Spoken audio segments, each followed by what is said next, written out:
Mọi người ơi, hát chung em bài một đêm say nhé. Khi em ơi em cùng đỏ mộng, em muốn nói em yêu anh. Khi anh còn trong hơi buồn và lại gần hơn anh đi. Khi con tim không còn trên đầu, khi hai em nói em sẽ biết là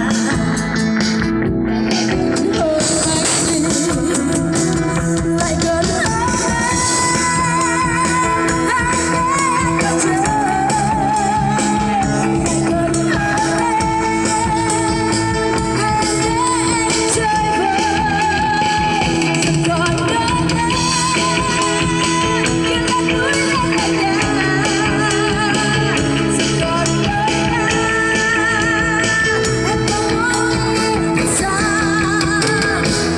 sống một lần trên đầu. Chỉ đang bao nhiêu thứ trên đời là buồn ngọt trên đôi môi. Gần hơn anh trời ơi,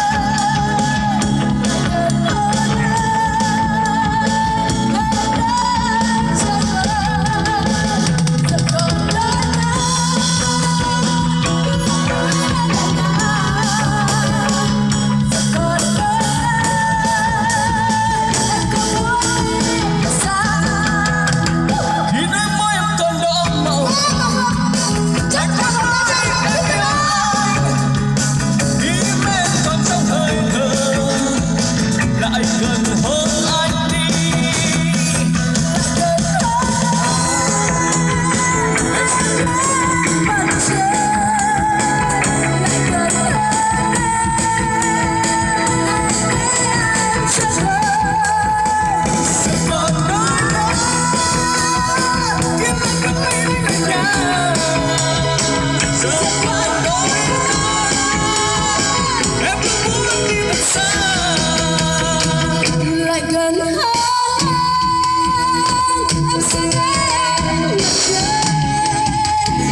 Một đêm say.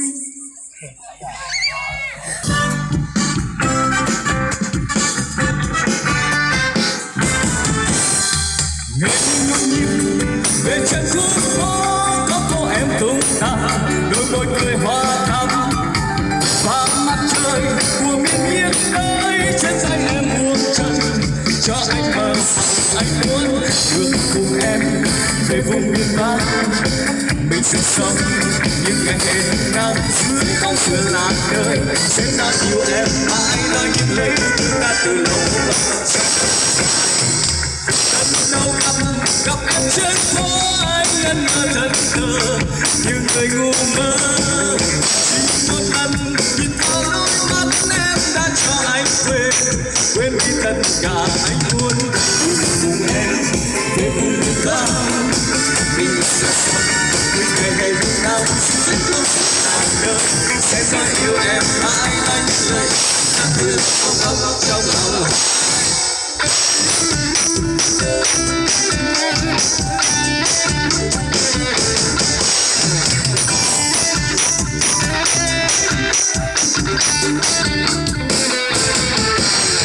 Ngày nhìn về trên khu phố có em tung tăng, đôi môi cười hoa thắm và mặt trời buồn nhiệt đới trên tay em buông chân cho bờ anh muốn cùng em về vùng miền Bắc. mình sẽ sống những ngày này cũng đang dưới bóng sự là người sẽ là yêu em mãi anh yêu em từ lòng trong lòng gặp đau gặp gặp em trên phố anh ngẩn ngơ thần thơ như người ngu mơ chỉ một lần nhìn vào đôi mắt em đã cho anh quên đi tất cả anh muốn cùng em về cùng bên ta mình sẽ sống những ngày mình đang giữ yêu em mãi từ lòng muốn cùng em về cùng bên ta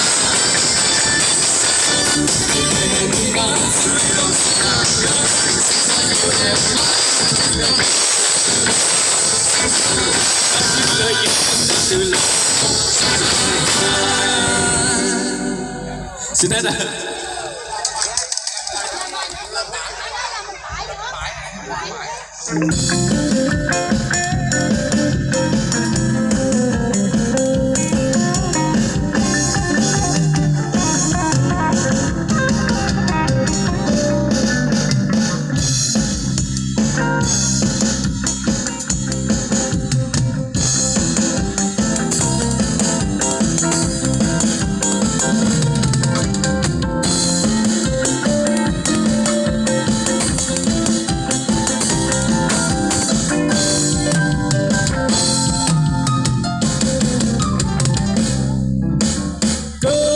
Sao buồn này tim cớ sao sầu này tim ai thương em hơn anh mà tìm cớ sao hoài này tim có biết chăng lòng anh đã mong từng phút vui buồn cùng em những chuỗi ngày sầu lo mình là những bên bờ mộng mơ em như hoa nở trong mùa mưa sông trời đất rộng lớn anh em yêu thương xóa muôn áng mây mờ cớ sao buồn này tim cớ sao sầu này tim vì yêu nhau nên xa mà gần cớ sao hoài này tim anh sống cho tình yêu sống cho mộng thắm khi tôi còn xa.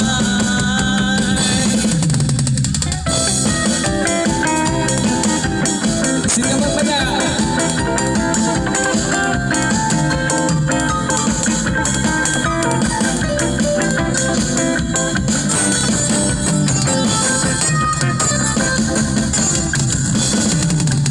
Cớ sao buồn này tim cớ sao sầu này tim ai thương em hơn anh mà tìm cớ sao hoài này tim có biết chăng lòng anh đã mong vui buồn cùng em những chuỗi ngày sầu lo mình là những bên bờ mộng mơ em như hoa nở trong mùa mưa sông giữa khi trời đất giông tố anh đã yêu thương xóa muôn áng mây mờ cớ sao buồn này tim cớ sao sầu này tim chỉ yêu nhau ít xa mà gần cớ sao hoài này tim hãy sống cho tình yêu sống cho mộng ấm khi tôi còn xa cớ sao buồn này tim cớ sao hoài này tim cớ sao buồn này tim cớ sao sầu này tim cớ sao buồn này tim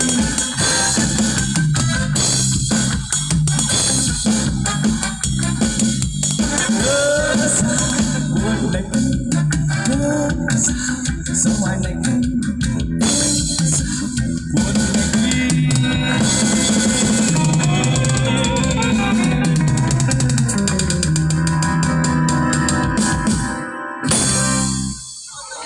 Cảm ơn ban nhạc rất là nhiều. Mơ ra suốt cái mộng hingga kau jangan saja tiada kau sia-siakan cintaku. Oh, oh.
tặc là mang cái que nó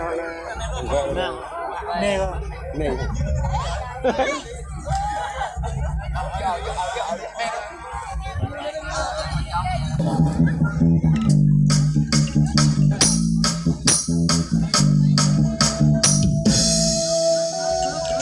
na na na na na na na na na na na từng ngày trôi vùng đông buồn lá tắt đưa xuân về và tôi cứ nghe tháng sẽ đón người vẫn quay về từng ngày trong tôi thật buồn nhiều nghe tiếng làm sao cứ mãi dần gió sẽ mang người đi về từng ngày trong tôi thật buồn từng ngày trong tôi héo hon tiếng ai cười đêm nay nhớ nhớ người sắp về nhớ tên người như thế lắng nghe từng đêm qua lắng nghe từng đêm về hai tôi bên như thế